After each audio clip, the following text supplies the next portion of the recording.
আসসালামু আলাইকুম। তো দর্শক, আসলে এই দুঃখের সাথে বলতে চাচ্ছি, এবারকার কিন্তু বৃষ্টি হচ্ছে না বলে এই যে গত মাস থেকে যে পরিমাণ বৃষ্টি হচ্ছে, এরকম বৃষ্টি হলে বিভিন্ন জায়গায় বিভিন্ন জেলা হয়তো বা পানিতে বা বন্যায় তলিয়ে যাবে। কারণ এত বৃষ্টি হচ্ছে। এবারকার বছর কিন্তু বৃষ্টি এমনি কম ছিল, কিন্তু গত মাস থেকে যে পরিমাণ বৃষ্টি হচ্ছে, বিশেষ করে আমাদের আশুলিয়াতে কোনো রাস্তাঘাটে চলাচলের কোনো ব্যবস্থা নাই। যে পরিমাণ এক হলো রাস্তা কাজ চলতেছে, পানি, বিশেষ করে জামগড় এলাকা, ওটার তো কোনো রাস্তায় যাওয়ার কোনো সুযোগ নাই, কারণ প্রত্যেকটি রাস্তায় তলিয়ে রয়েছে। আমাদের এই যে নয়সিংহপুর নিটেশিয়া গার্মেন্টসের যে রাস্তা, ওখানেও রাস্তায় বেপরিমাণ পানি, রিক্সার চাকা তলিয়ে যায়, হাইটে চলা যায় না।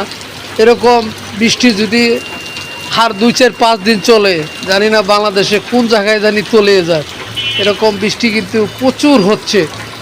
এত বৃষ্টি বিগত এই যে 25 সালে কখনোই হয় নাই, যেটা 2 মাস যাবৎ যেটা হচ্ছে, কত মাস, এবং এই যে রানিং আগস্টের 5 তারিখ প্রচুর বৃষ্টি হচ্ছে।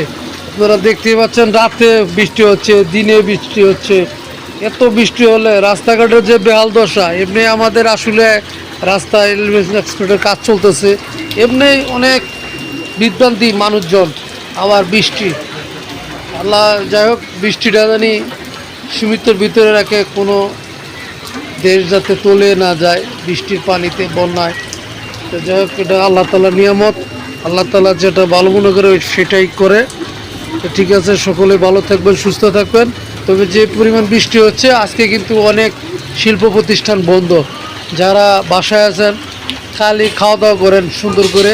আর যদি খাওয়া দাওয়ার কারোর সমস্যা হয়ে যায়, তাহলে আমার বাসায় খিচুড়ি দাওয়াত চলে আসবেন। ধন্যবাদ সকলকেই, ভালো থাকবেন, সুস্থ থাকবেন।